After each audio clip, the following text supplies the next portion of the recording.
સમાચારમાં નજર કરીશું રાજકોટ ઉપર તો રાજકોટના જેતપુર હિન્દુ સેનાએ પાલિકાના ચીફ ઓફિસર અને મામલતદારને આવેદનપત્ર પાઠવ્યું।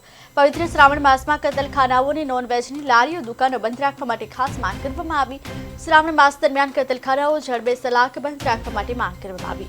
કતલખાનાઓની લારીઓ દુકાનો બંધ નહીં થાય તો વિરોધ કરવાની હિન્દુ સેનાએ ચીમકી ઉચ્ચારી। આગામી 25 તારીખથી ચાલુ થાય છે એના અનુસંધાને હિન્દુ સેના જેતપુર દ્વારા એક આવેદનપત્ર આપવામાં આવ્યું અને આવેદનપત્રમાં એવી માંગણી કરવામાં આવી છે કે જ્યાં ત્યાં જે કતલખાનાઓ છે, ઈંડા આમલેટ નોનવેજની લારીઓ ગલ્લાઓ છે એ ખુલ્લા છે, તાત્કાલિક ધોરણે બંધ કરવા। અને ખાસ કરીને એવું છે કે ચંદ્રમલેશ્વર મહાદેવ મંદિર છે, ત્યાં હોકળો છે, એ હોકળાની અંદર આખા જેતપુરનો જેટલા પણ કતલખાના છે એનો બધાનો વેસ્ટેજ છે ને ત્યાં ઠાલવવામાં આવે છે। તો એ નગરપાલિકા દ્વારા ખાસ એની નોંધ લી। પવિત્ર શ્રાવણ માસની શરૂઆત થવા જઈ રહી છે ત્યારે આપણે એક આવેદન પત્ર આપ્યું છે।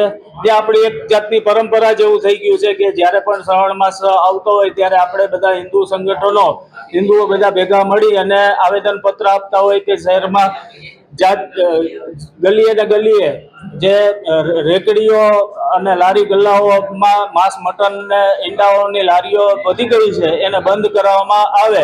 આવી દર વર્ષે આપણે તંત્રને રજૂઆત કરીએ છીએ।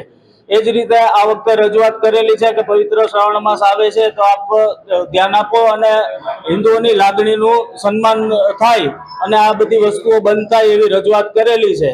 અને આપણે અલ્ટિમેટમ આપેલું છે કે જો અમે અત્યારે રજૂઆત કરીએ છીએ, અમે તમને ફરી પાછા શ્રાવણ મહિનાના આગલે દિવસે મળશું ત્યારે આપણી પાસેથી જવાબ માંગવામાં આવશે કે આપણે શું કાર્યવાહી કરી। અમને જો યોગ્ય સંતોષકારક કામગીરી નહીં મળે તો અમે જાતે હવે વિરોધ પ્રદર્શનમાં